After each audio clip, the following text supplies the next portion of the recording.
let's get to the position where it all starts on offense, and that is the quarterback. There's no doubt in our minds that Byron Brown is quarterback one for this year, but that was not the case last year. Jerry Bohannon was coming off injury. He was the guy that was sent to media days last year, and a lot of people speculated, oh, he came to media days, he must be QB1, but that's not really how things worked out. Can you talk to us about Byram's ascension in this offense last season?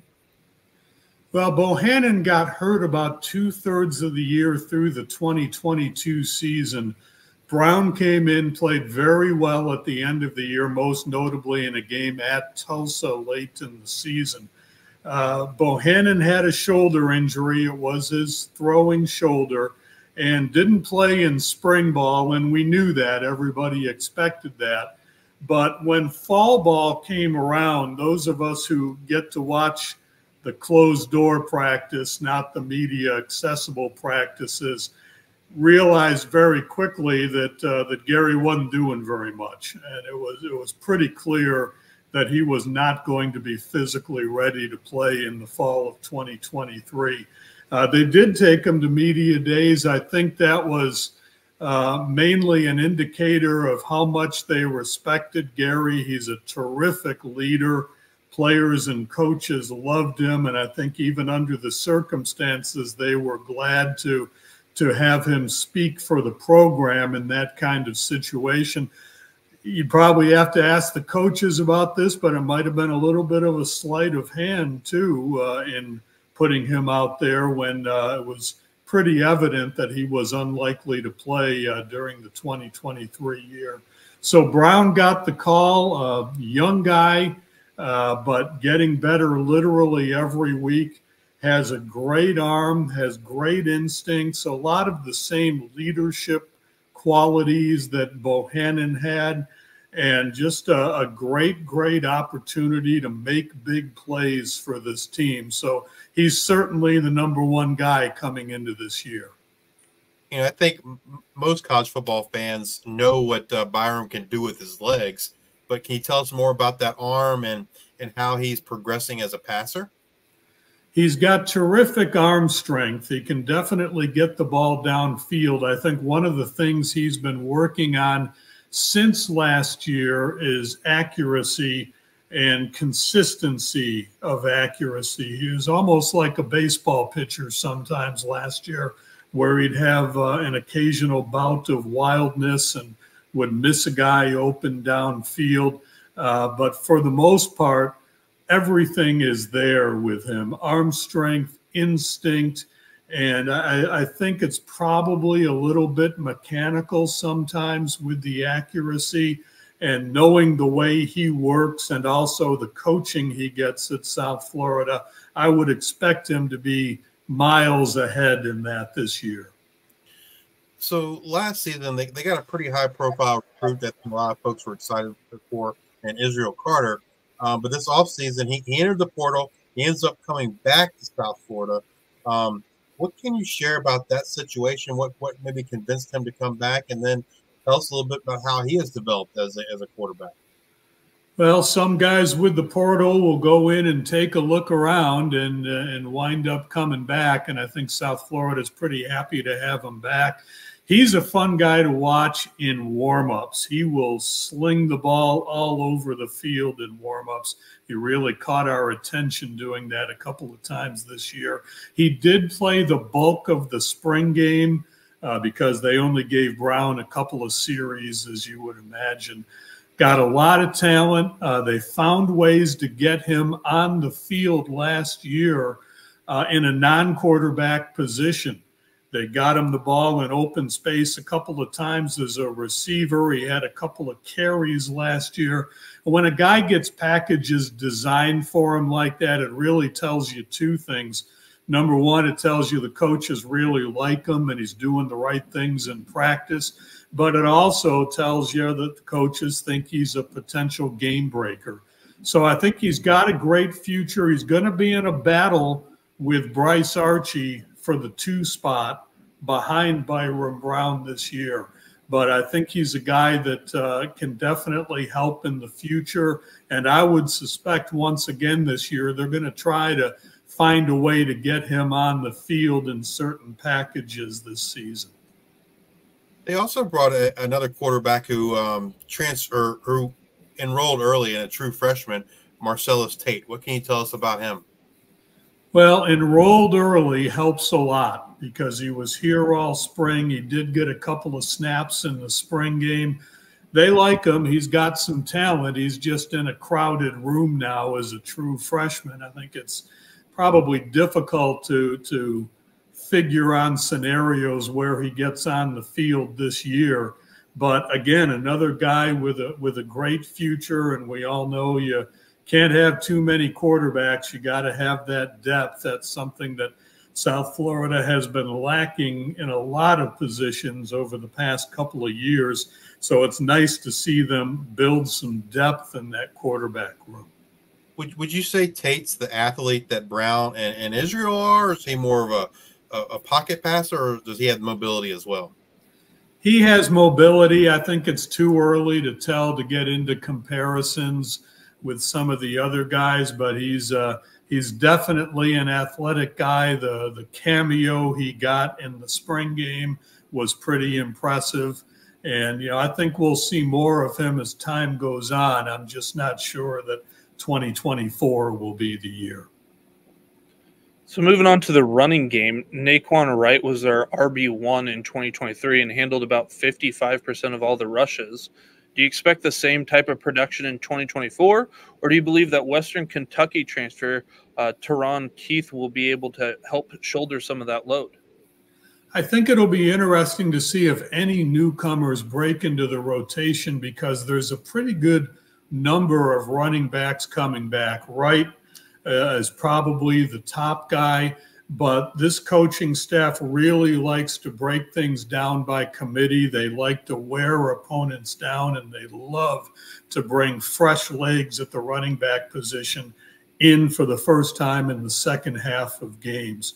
I think we'll see a lot of K'Wan Powell, who played quite a bit this year. He did get hurt in the spring game, but coaches like him a lot.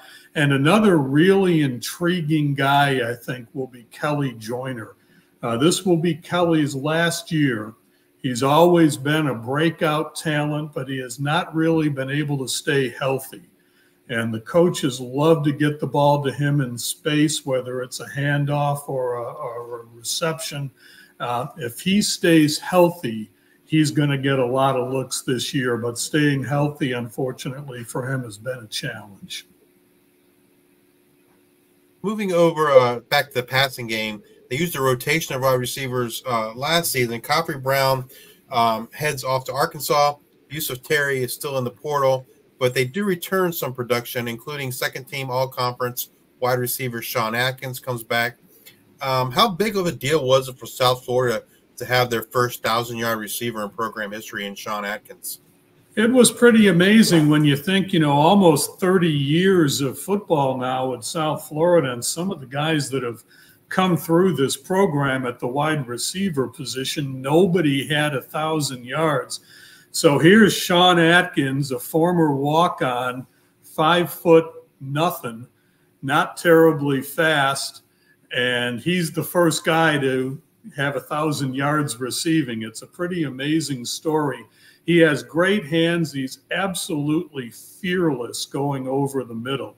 And he's got that work ethic that the coaches hold up to other players to use him as an example, to show how you can get your goals even though you may not be the prototypical athlete that people think of at your position. So he's really done an amazing job. He was the primary punt returner last year as well.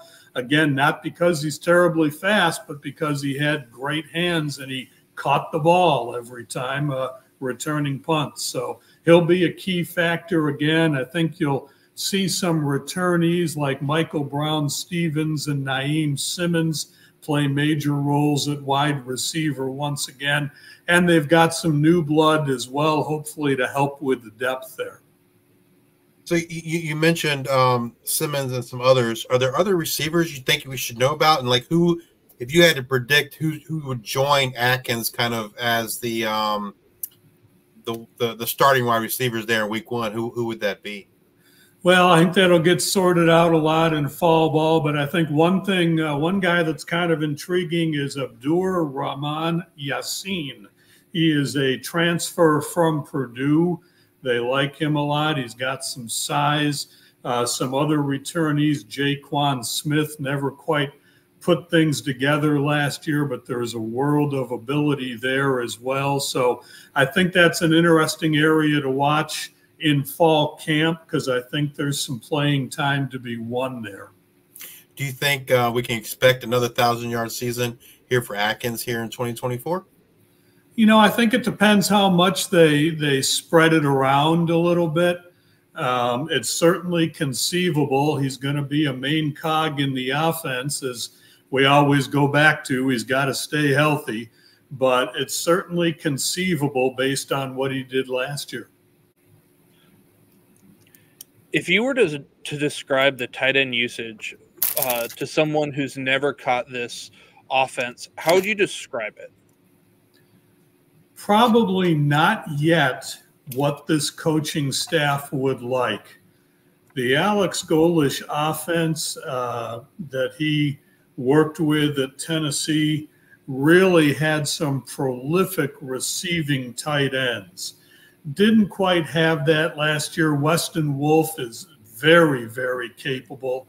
Gunnar Greenwald played a lot. He's an outstanding blocker. They had good pass protection and good blocking from the tight ends. They didn't really have that big receiving tight end that was catching multiple passes every week. So we'll see if they can develop that with some of the young guys or not. But I know that ideally in this offense, they would like the tight end to show up in the receiving stats a little bit more frequently this year. So moving over to the offensive line, they lose their starting left tackle and Donovan Jennings, but they do bring in some transfers, Jack Wiltie from Colorado and Junior Ubezbu from Vanderbilt. I mean, you got you and I'm assuming Byron Brown, both are kind of excited with what they're bringing back for that offensive line. But who, how did that group look in the spring, and who do you think maybe will get that start at left tackle? Well, a little bit of work in progress. I think the offensive line all flows from the center position. Mike Lofton will be back for his final year. He's one of the team leaders and really brings that offensive line together. Who's going to be on that left side? That's going to be interesting. R.J. Perry was there for a while last year, had kind of an up and down season. They moved some guys around late in the year.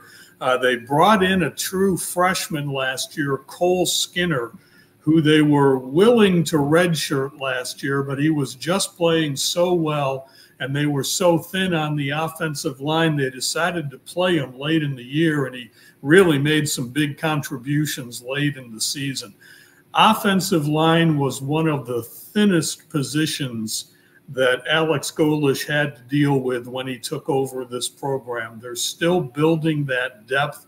It's another key area to watch in fall camp, I think, to see how some of the newcomers come in, how some returnees like Zane Herring, who had some injuries last year, Derek Bowman will probably figure a lot in that as well. But can they get some depth so they have significant backups at every position, as opposed to shuffling guys around? Some guy goes out for whatever reason on the left side, you're moving somebody from the right side, then you find another guy for the right side. That was kind of the process they've been going through lately, and they hope to avoid this year. Jim, if you had to pick an offensive player to have a breakout type season in 2024, who would that be? Well, I would still go with Byron Brown, even though he kind of broke out last year, just because I think the ceiling is so high on him. He can do a lot more than he's shown. He's a terrific runner. I think the coaches would probably be a little more comfortable if he didn't carry the ball quite as much. I think one of the adjustments you'll see him make this year will be in the decision-making process of when to tuck the ball and run and when to hold it and throw.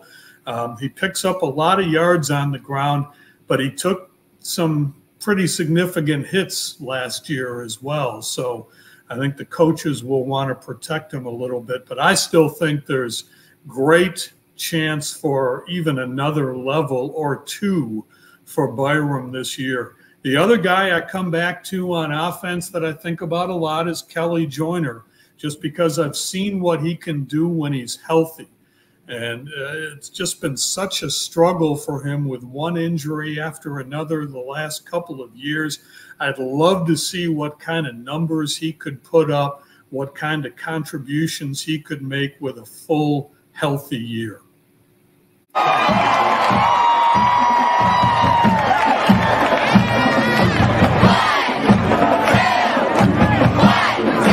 three, 1, 2, 3, 4.